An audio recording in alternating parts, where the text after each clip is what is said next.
Okay, are we all set? Yes. Okay, so I'm Dr. Charles Coletta from the Department of Popular Culture at Bowling Green State University, and I'm here today at the Fremont Public Library to talk about the little bit about the history of Rod Serling and the Twilight Zone. Before I do that, I'll just mention that Bowling Green State University is known for its popular culture studies program at the Bowling Green State University is known for its popular culture studies program. There was a professor who taught here starting in the late 1960s named Dr. Ray Brown, Browne, and he was an English teacher in the English department. And his interest was in folklore and sort of current events, and he wanted to find a way to meld those two. And he approached the president of the university back at the time and said that he wanted to start a department of what he called popular culture.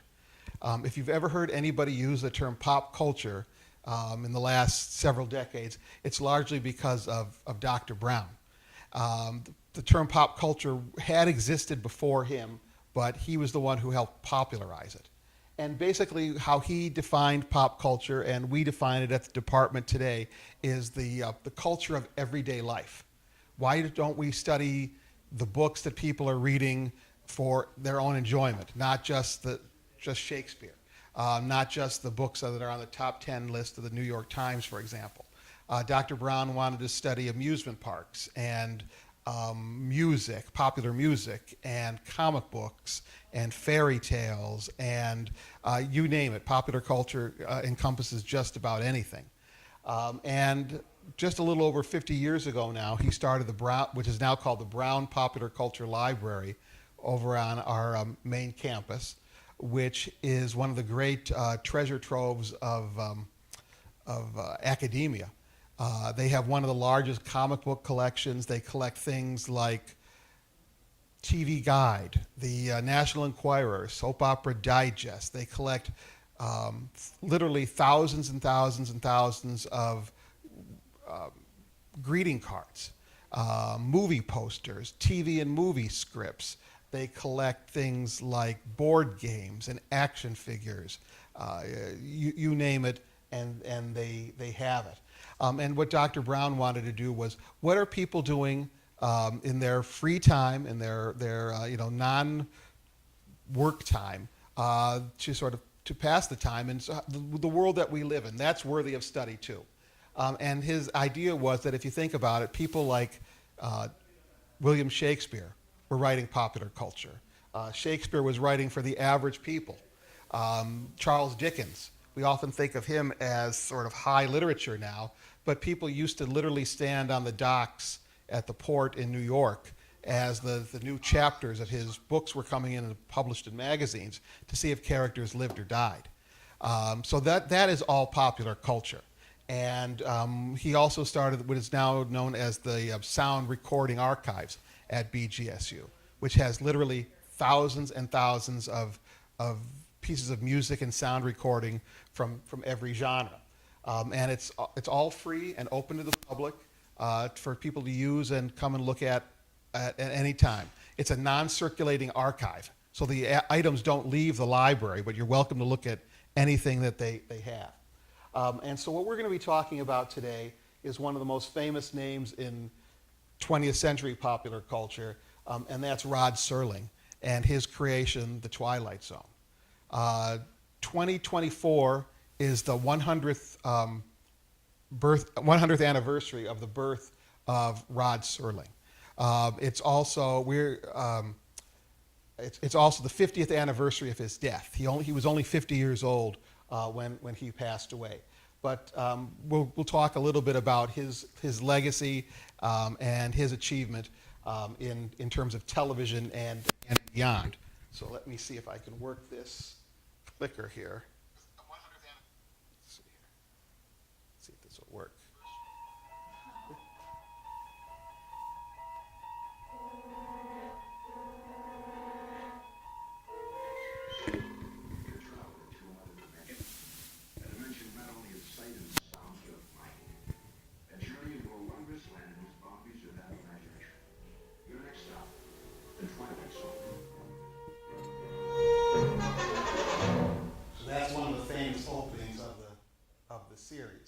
Um, so Rod Serling grew up in Binghamton, New York, upstate New York, and just last month they had a big celebration. Every year they have a celebration for his birth, but for the 100th anniversary they went all out, and there is now a Rod Serling statue in the town. Um, uh, Rod Serling, if you saw him on television for his introductions for the Twilight Zone, he was this intense guy with gritted teeth who was always smoking a cigarette, looked very serious as he's sort of introducing these tales of science fiction and fantasy. But that's not where his original intent was. Rod Serling was this little guy. He was probably about 5'4", 5'5", very intense. He served during World War II in the Philippines, and eventually made his way to Ohio. After the war, through the GI Bill, he went to Yellow Springs, Ohio, and was a student at Antioch College, where he met his future wife, Carol, who was also a student there. Let's see here. And there they are. Let's read this top quote. I was bitter about everything and at loose ends when I got out of the service. I think I turned to writing to get it off my chest. Rod Serling was one of these people who constantly talked about how college and attending Antioch really did change his life. He channeled all of his energy, a lot of his experiences, things that he had witnessed in World War II, and he started to write about them. He worked on the local school radio station. He wrote scripts. He was just this guy who was a workaholic, always coming up with unique ideas. He graduated in 1950 and moved briefly to Cincinnati, Ohio, where he worked at one of the local television stations in Cincinnati. Okay. It took a long time for Rod Serling, relatively, to become a national figure. If you had asked anyone during the late 1950s through the 1960s, name a television writer, Rod Serling would probably be the only name that people would be able to identify or come up with. And that's largely because of his later appearances on Twilight Zone. He made guest appearances on other television shows like the Jack Benny program. He did advertisements. He was a popular culture figure. After 4 years of freelancing, first in Cincinnati and then later in New York City, he saw 71 of his teleplays produced. But the one that really put him over the top was this live television production, which later was turned into a feature film called Patterns. It won every award and honor of that TV year. And Patterns tells the story of a young executive from Cincinnati, Ohio, who moves to New York with his young wife and gets a job at the Ramsey Corporation. It's one of these big, huge conglomerates where we're not exactly sure what they do. But what the point of the story is that how corporate culture can be toxic, how it can be dog eat dog. People are encouraged to stab each other in the back. There's very little collegiality. This is the era when the corporation was really rising, and you would see a lot of stories and movies how being a corporate person was good, and this is the flip side of it. And what the premise of the story basically is that this young executive, who's played by the actor Richard Kiley in the original TV production, is that he is constantly being put up against this kindly older executive who's sort of on the downhill slide of his career. He's got a young son, and he always does his best, and he's a man of his word, but the corporate world is turning much more cutthroat, and he doesn't seem to have a place in this anymore. place in this world anymore.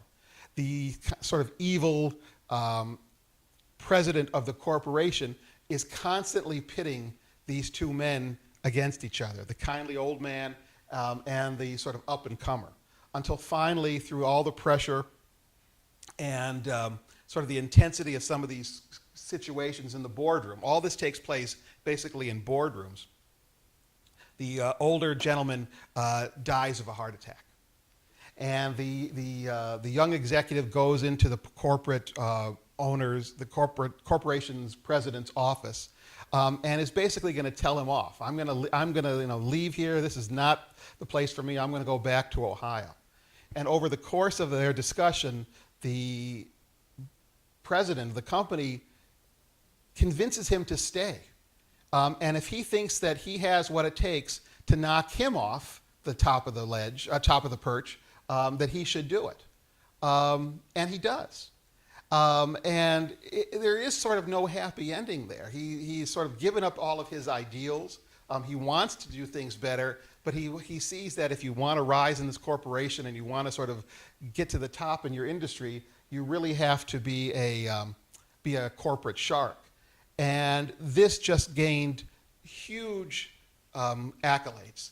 The president of CBS at the time, William Paley, was incredibly happy with this presentation. This is the era when television productions were live out of New York. So they didn't film them, they performed them live. And I believe they did it again a week or a month or so later. And a couple of years down the line, it was turned into a feature film with Van Heflin, which shows up on Turner Classic Movies every once in a while. And then what started to happen is that Rod Serling became a known quantity in the world of television. That his name was being used to promote these new productions. And what he wanted to do is that he wanted to use television not just to entertain, but to enlighten and inform the public about current social issues, things that were important in modern 1950s America, and sort of put a mirror up to reality and have people confront things that they might not want to deal with. So a lot of his stories were ripped from the headlines, dealing with social concerns. Let me see if I can do this here. He was known as television's angry young man. He did stories about these teleplays about life in the Senate. His most prestigious, that some people may remember after Patterns, he did a drama called Requiem for a Heavyweight, which gained, again, a huge amount of praise. Again, won almost every award that you can possibly think of. It was a live TV production starring the actor Jack Palance, who plays a down-on-his-luck prize fighter who's coming to the end of his career. And he's broken down, he's kind of getting a little punch drunk. And what do you do when you're 35 years old and an athlete and you're at the end of the road? Where do you go from there? He has only one goal in his life, and that's to be the heavyweight champion of the world. And that's not going to happen.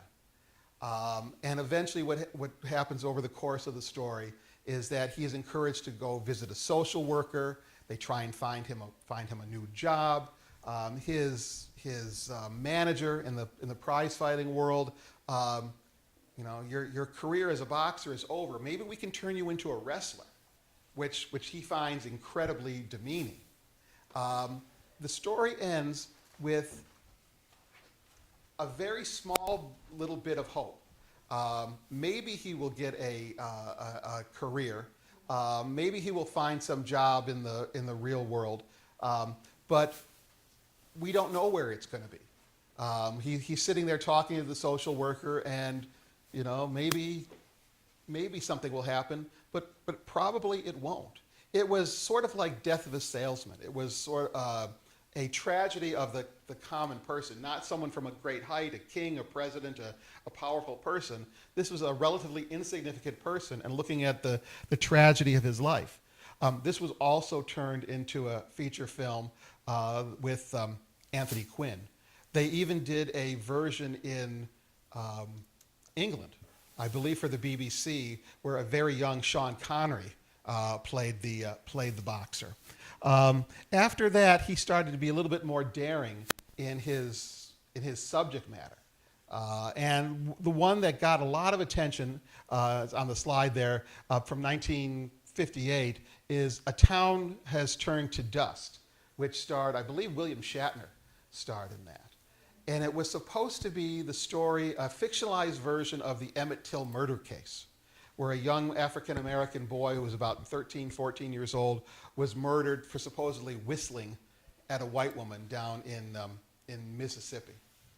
But the problem is that the executives at CBS, for all of Rod Serling's accolades and praise and the ratings that he was bringing in, they thought it was too much of a hot button topic. And so they started to demand changes. Instead of it being a story set in the 1950s in the American South, they put it in like the 1870s, 1880s in the Southwest. They changed the young African American boy to an adult Hispanic character, kind of a charming bandit kind of type. It's still a story about someone who is put to death unjustly, and the power of a lynch mob. But all of the sort of the power of it was, in dealing with a relatively current situation of the day, was drained out of it. Serling also wanted to do later, he did do a drama about life in the Senate. But the network said you cannot discuss any current political issue. So the senators are talking in circles, and you're not really getting the meat of what Serling wanted.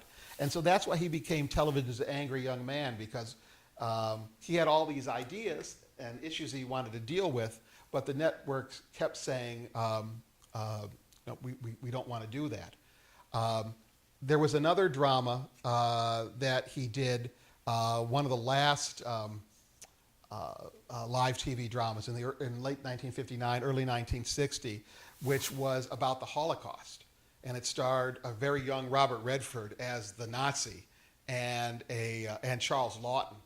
And again, it was a intense story, but they sort of whitewashed it. They kept a lot of the horrors off the screen and barely unmentioned. This wasn't this particular production, but there was another Holocaust drama that was done around this time, and set in a concentration camp. And the network made them take out all of the references to the gas ovens and Jews being marched off to the ovens. And the reason for it was that the sponsor was the American Gas Company. And they didn't want to have this, people being gassed to death and cut to a commercial of them selling you your new stove. So Rod Serling was trying to find a way to tell these important issues in stories that he could sort of get around the sponsors and the advertisers. He also really didn't like the fact that they would cut up his dramas and then cut to commercials. There's a famous quote, I don't have the exact quote off the top of my head, but there was a commercial that they would run during his dramas about, it was a cartoon rabbit selling toilet paper. And so you're dealing with this sort of heavy issue, and then you get to toilet paper commercials, and he thought that undercut everything. So here's a couple of examples of, there's Jack Palance as the Requiem for a Heavyweight. He did another one, which is, I forget the name of it. Oh, this was called The Rack, which was later turned into a film. The film starred Paul Newman, and he played a American soldier who basically was a traitor and did some terrible things that he tried to keep undercover, and it starts to spill out. Serling won lots of Emmys over the years. He also won an Emmy for this one, which a lot of people don't remember, called The Comedian, starring Mickey Rooney. And Mickey Rooney plays this popular television star, comedian, sort of light Mickey Rooney type, but who off stage is a monster. He's screaming at people. He cheats on his wife. He double crosses his brother. And it's all about how you should be careful of who you're praising and idolizing on television, because the image might not be what actually is in the person's soul. So this is the one I had mentioned, that A Town Has Turned to Dust. I should mention that many of these 1950s TV live dramas are on YouTube. The quality is not great. This is the era of kinescopes, before really film had come in. And some of these are available on DVD. But they are well worth watching, even though it's not the best quality picture anymore. Let me see here. Okay, so here's where we get to the Twilight Zone. After so many attempts and years of him trying to do sort of socially relevant issues and being undercut by the network, and the live TV drama was going away.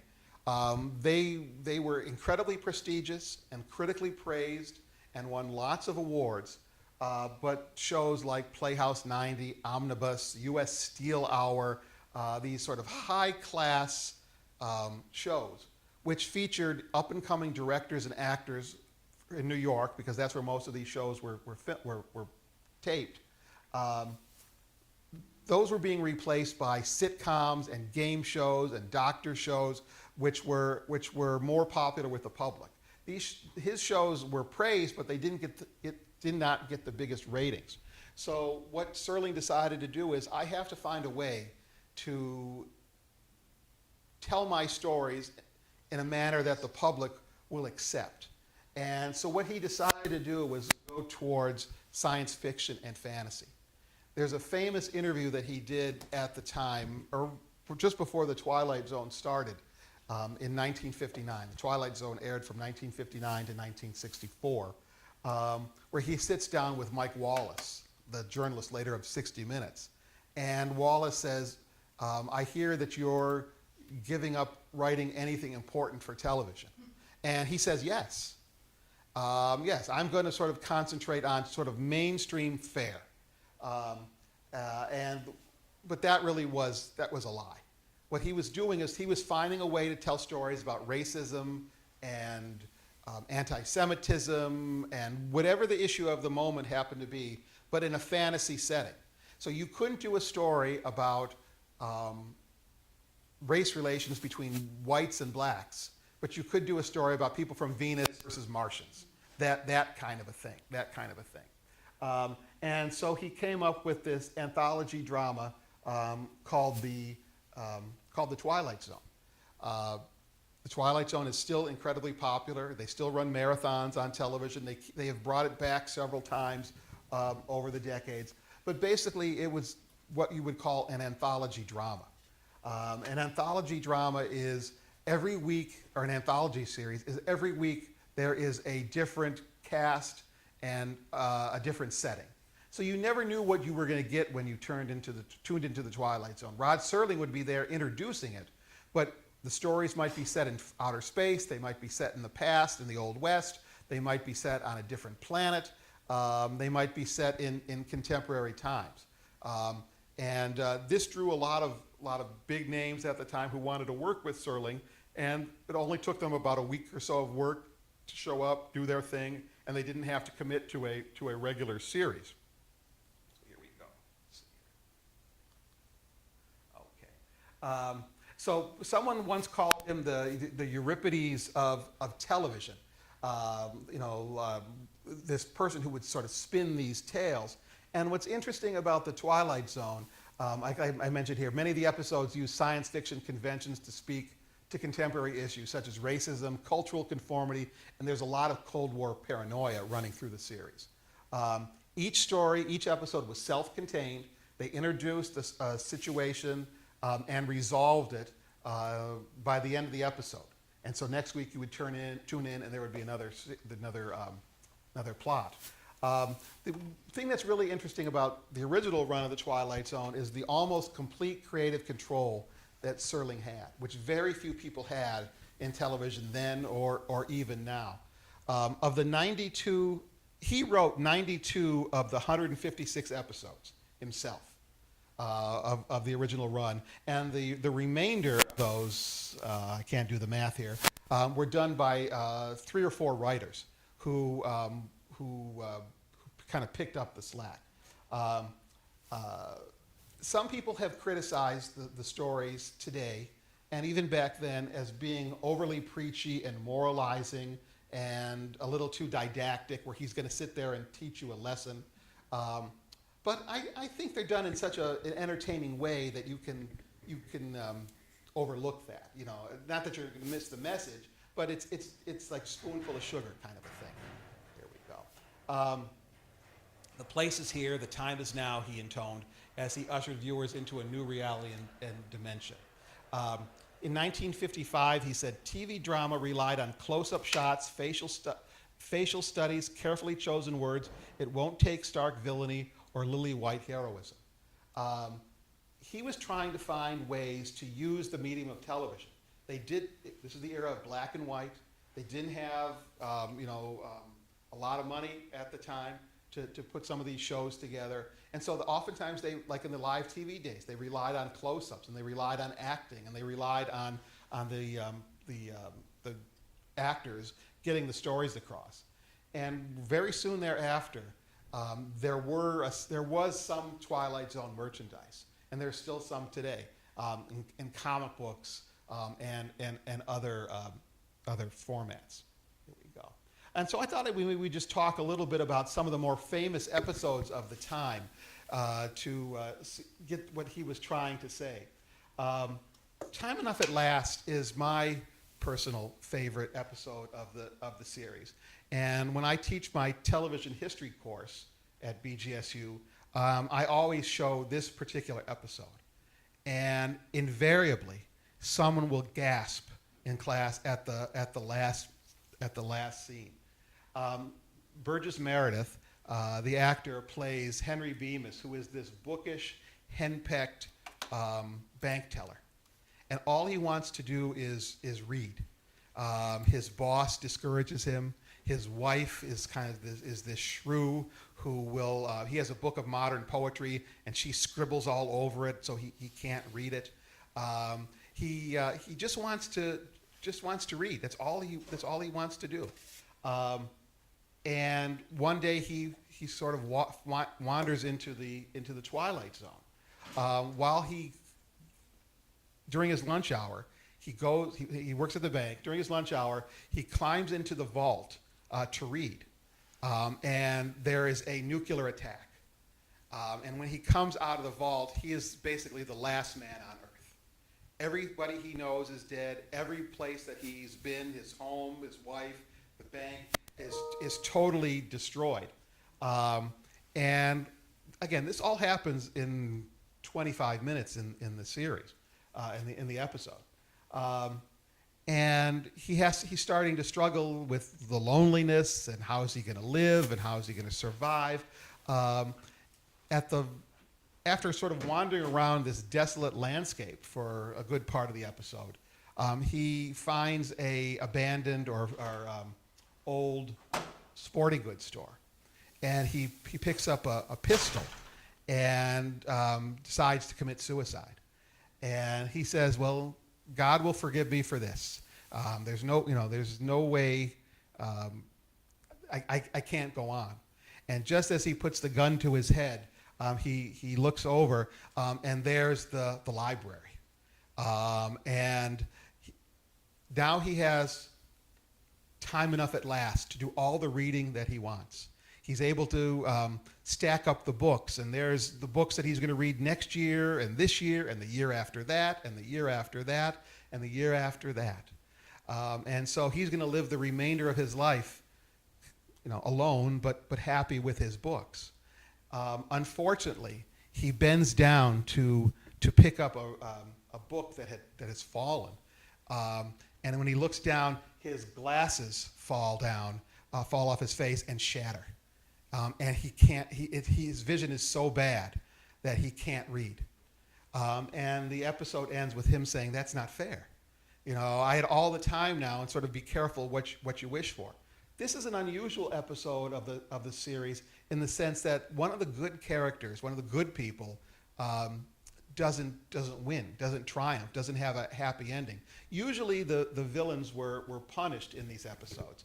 Um, and because it was an anthology show, some actors would reoccur on the series over the years. This is like one of, I think, 3 episodes that Meredith did for Serling on the Twilight Zone. And I read an article recently where he was being interviewed about his time on the show, and he said, and this we're talking like 30 years later, that a month didn't go by where someone didn't walk up to him and talk and mention about that episode, about the glasses breaking.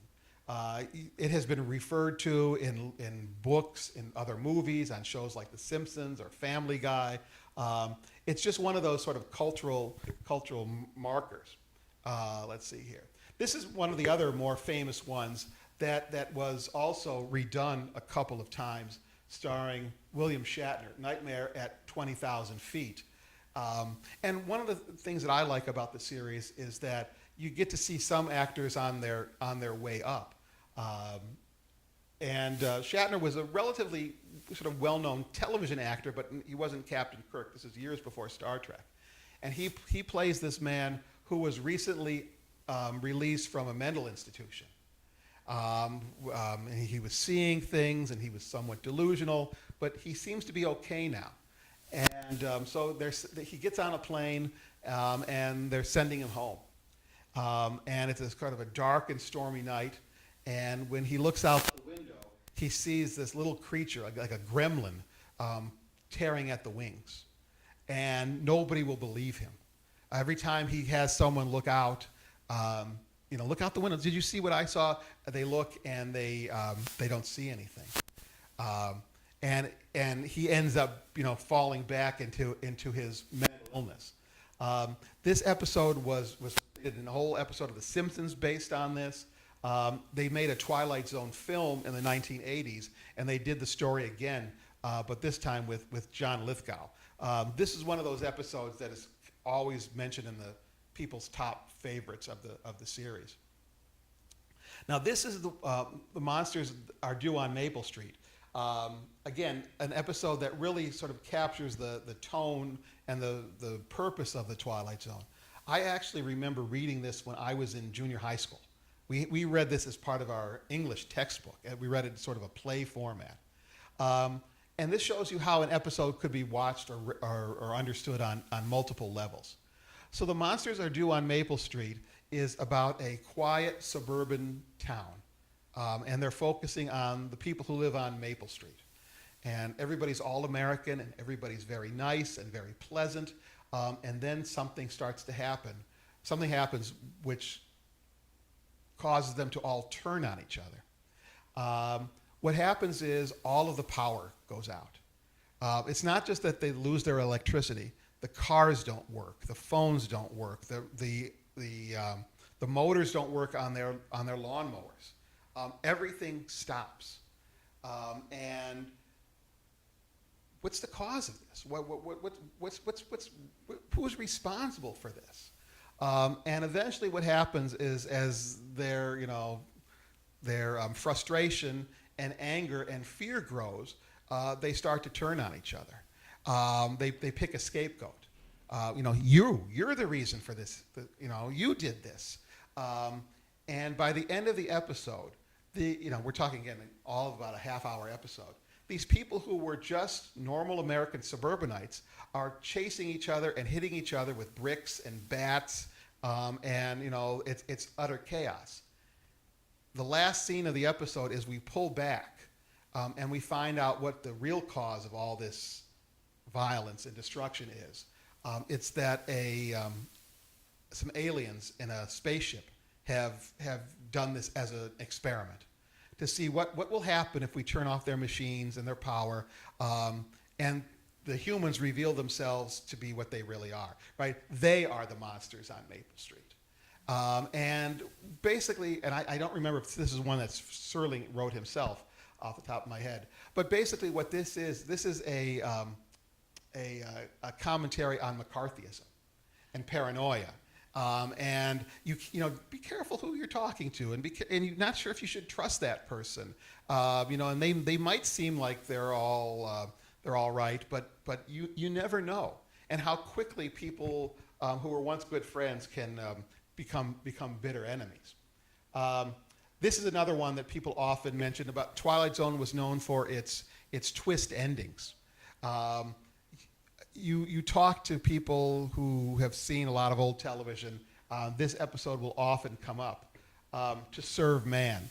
And these aliens come down to Earth, and they're here to help us, apparently. They're here to solve all of our problems and put us on the right track. And all that they carry with them is they have this book, To Serve Man. And it seems like this is the instruction manual on what we need to do and what they can do to help us to make life better for all of us on Earth. And they end the episode by asking a number of the humans to come with them back to their planet.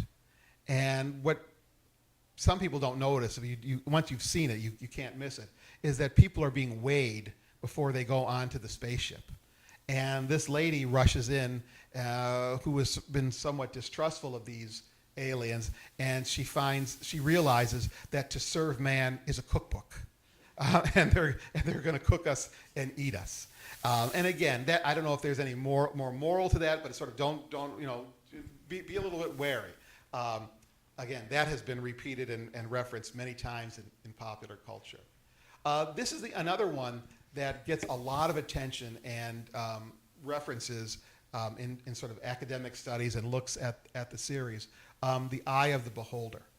One of the things that Serling was really interested in was the idea of conformity, and how you should be someone who is willing to sort of go against the grain and do what you think is right. And it's sometimes that is difficult, but you don't want to always just be a face in the crowd and be this kind of this sheep. And so The Eye of the Beholder is one of those episodes that if you've never seen it, once you start watching it, just even by happenstance, you'll stay to the end. All that we see through most of the episode is this woman whose face is completely wrapped in bandages, like a mummy. And these doctors and nurses whose faces are always in shadow or from behind, or you never see the other people, you never see anybody's face in this thing until the very end.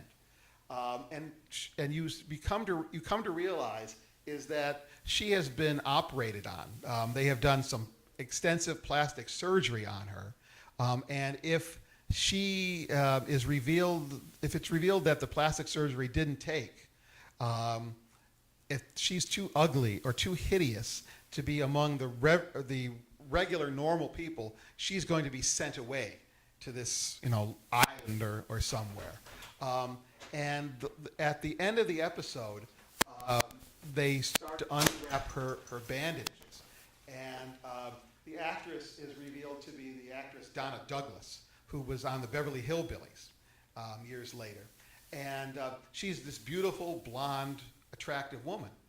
And then you see that where he's done the switch on you. That all of the nurses and the doctors and the people in the hospital are like these pig-like monster kind of faces. She's the hideous one because she doesn't fit in with them. And at the end of the story, she is sent away. She's sent away with this very handsome, muscular guy. But it's all about, beauty. Beauty is in the eye of the beholder, and it causes you to sort of, take into account, any preconceived notions that you might have about people just on their physical appearance. This is another one that a lot of people have talked about, especially in recent years. It's a Good Life starred the actor Billy Mumy, who was known for Lost in Space and a lot of different TV shows in the 1950s and 60s. And he plays this little boy, I forget what his name is now in the show, whatever. He plays this little boy who has telekinetic powers. And what would you do if you had this malevolent 6-year-old who all he has to do is to wish for something to happen, and it happens. And he has terrorized the people who are remaining in this town. He is this spoiled, mean, kind of rotten little kid, but there's nothing that anybody can do to punish him because he has their fate in his hands. And all he has to do is wish you into the cornfield, and you will cease to exist. And there's a scene where one of the men in the town, the town is basically now down to a few people because everybody else has been banished. And he talks to this kid, like, you deserve a spanking, you deserve to be put in your place. And the little boy turns him into this jack-in-the-box.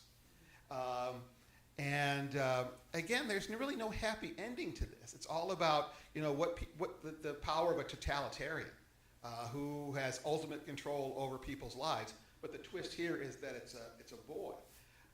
Now, in one of the Twilight Zone revivals that they did about 30 years later, they did a sequel to this with the now grown-up Billy Mumy, what would have happened to this boy down the line. And they even got Cloris Leachman, who played his mother in the show, to appear again. And now what's happened in the sequel is that now he has a daughter, and she's sort of exhibiting the same powers, and how he will be toppled. But there's been a lot of talk about this one in recent years in terms of the politics. Where are we here?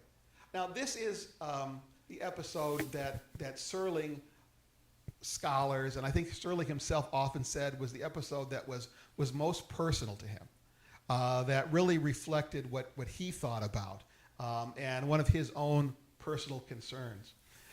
This is a very young Ron Howard who has a small role in the show, and the actor Gig Young, who went on to win an Oscar a number of years later. Gig Young plays this middle-aged, middle-class corporate executive. I think he's in advertising or something like that. And he's just completely burned out. And if only things were like they had been in the past, if I could only go back and be a kid again, when life was a little bit more carefree and you only had to worry about a test coming up at school, and you were free of all the cares and worries of adult life. So he decides to get in his car and he's going to drive back to his old hometown. The car breaks down, and he leaves the car at the mechanic. And while the mechanic is fixing the car, he decides, well, it's not very far. It's within walking distance. So he goes back to his old hometown. And he literally walks into the past. And he sees himself when he was 8. And it's now, let's say, 40 years earlier. And his parents are now alive. And he starts to see things from a different perspective. It takes him a little while for him to realize what's happening. Boy, the prices are cheaper now, and the car, where are all the cars, and where are the up-to-date things? But this was the era like before World War II, and so life was a much slower pace. And what starts to happen is that when the child version of him is hurt, he feels it. So they have this connection. And over the course of the episode, he goes and talks to his father. The father finally realizes who he is, right? You're my son. You're grown up. But what are you doing here? How did this happen? I don't know. And the point of the episode is that the father convinces him that he has to leave. We only get one summer when we're 8 or 12 years old. It's his summer now. You had your summer. You had your childhood. And you have to go back. You have to go back where you came from. You have to go live your life as it is now. Was it really that bad? And the Gig Young's character says, well, I thought it was. But maybe I can sort of, be happy with the state of life as an adult. And so he goes back, and we hope that he's going to have a happy life. But how did this tie into Serling's own personal concerns? One of the things that haunted Serling most of his life was that the men in his family died incredibly young. He was always worried that he would die, and he was only 50 when he did pass away. That his father died while he was in the service during World War II. All of his uncles and cousins, they had all died so young, and they had sort of missed out on that second chapter, that adult portion of their lives, and so he feared this, and so he decided the only way to sort of get this out of my system is to write about it. There was another episode. I don't know if I put it on the slide here. We'll get to that in a minute. Where there's an old lady who is locked herself into her into her home, into her apartment, and she's afraid to let death in. She's just so fearful of death, and so she locks herself away from the world. And one day, this handsome young man, played by Robert Redford, is hurt outside of her door, and she lets him in. And it turns out that he's deaf, and he's come to claim her. And when he told, all you have to do is hold my hand, and you'll be gone. Your time on this earth will be over, but you don't need to be afraid. There's something else we're going to go forward. There's no fear, there's no fire, there's no flames, there's no engulfment. It's just the next chapter. And so he would be writing these things out to sort of not just discuss larger cultural issues, but things that he was concerned with. And so eventually the Twilight Zone has its day, and it ends. And Serling's follow-up series, which only ran a year, has largely been forgotten, though it's now on DVD. It was an anthology Western starring Lloyd Bridges called The Loner. And he plays a former Civil War soldier who is traveling the Old West. It's an anthology show in that every week he ends up in a different town, facing a different sort of social issue: hanging, racism, the treatment of women in the Old West. And it was, again, a very thoughtful adult Western, and people just did not respond to it. But it's well worth checking out. And so Serling decided occasionally to sort of dip back into the world of television. And some people may remember his second television series, which was far less critically acclaimed and not nearly as popular in the long run as The Twilight Zone. And this was a show called The Night Gallery. And Serling sold off his rights, all of his claim to The Twilight Zone, to CBS in the late 60s. It would be worth a lot of money today. And he was basically hired to be the face of this show. He did write some episodes, but he did not have the creative, artistic control that he had in the Twilight Zone days. The Night Gallery was an hour-long series. Sometimes the episodes were broken up into half-hour segments. There might be some comedy skits, which don't really work. But the one episode of the Night Gallery that people often remember is the very first, which was a special movie. And this is an image from it. Serling would be like on The Twilight Zone, be the host, the narrator of it, and here he's walking through this museum with the pictures, the paintings, the portraits that would be our way into the series, into the episode. And this is an episode starring Joan Crawford. And she plays a blind woman who is she wants to see. She's never been able to see, and now the technology has happened where she will be able to see. But what she has to do is, because she's very wealthy, she is going to buy someone's eyes. She sort of a man who's down on his luck agrees to sell her his eyes, and he does. And I'm not going to. It doesn't turn out to be a happy ending. She does get to see again, but only very briefly. It's a very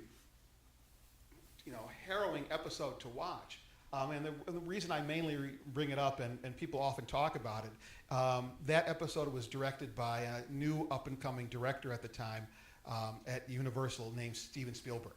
And so this was one of Spielberg's very first main credits. Apparently, Joan Crawford didn't like Steven Spielberg. Why are you giving me this 25-year-old director to work with? But eventually they were able to get it. The series lasted a couple of years, but it's not as well remembered. And just to, because we're almost done, Serling, after television, did try to go into the movies, mainly adapting other people's works. 7 Days in May was based on a popular novel of the era. The movie stars Kirk Douglas and Burt Lancaster. Lancaster plays this army general, who is attempting a coup to take over the United States, to force the president out, who's weak. And Douglas is this his assistant who's trying to stop him. Serling also adapted and did the final draft screenplay for The Planet of the Apes.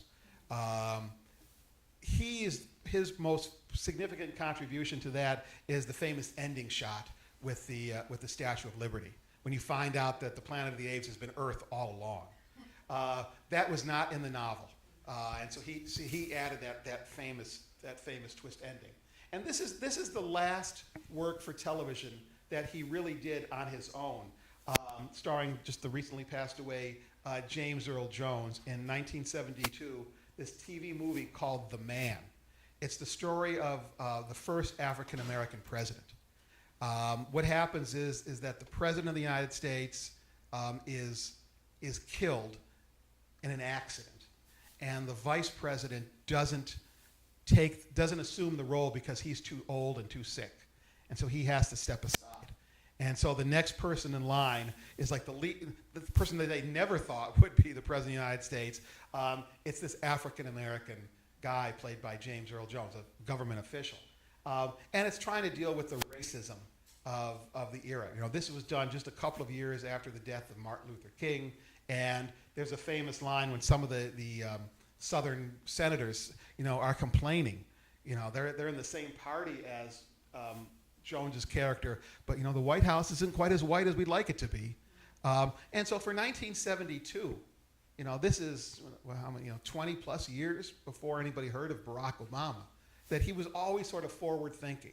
And unfortunately for Serling, all those years of smoking caught up with him. He did go back to Antioch College and taught there occasionally during the summers, and really loved the academic life. But he had a couple of heart attacks, and he died after one of his surgeries at the age of 50.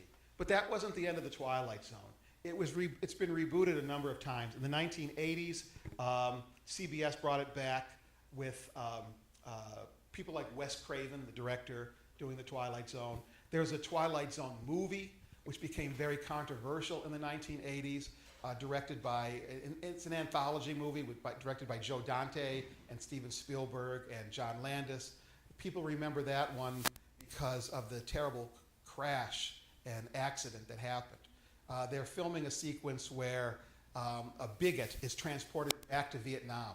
He's a former soldier transported back to Vietnam, and sort of seeing the error of his ways. But during the filming, they had the rain machines going, they had a real-life helicopter flying overhead, they had the wind machines going, and the actor Vic Morrow is carrying these two Vietnamese supposed orphan actors through this raging stream. There was a technical malfunction. The helicopter went out of control and crashed and killed him and the kids, which led to a decade-long court battle. Most recently, the Twilight Zone was revived in 2019 and 2020 by Jordan Peele, where they redid some of the old episodes. They had new episodes, and some of them tied into each other. This came out just as COVID was happening on the CBS streaming service, and it never really caught on. It was canceled after one season, but I'm sure that the Twilight Zone will be back in one form or another.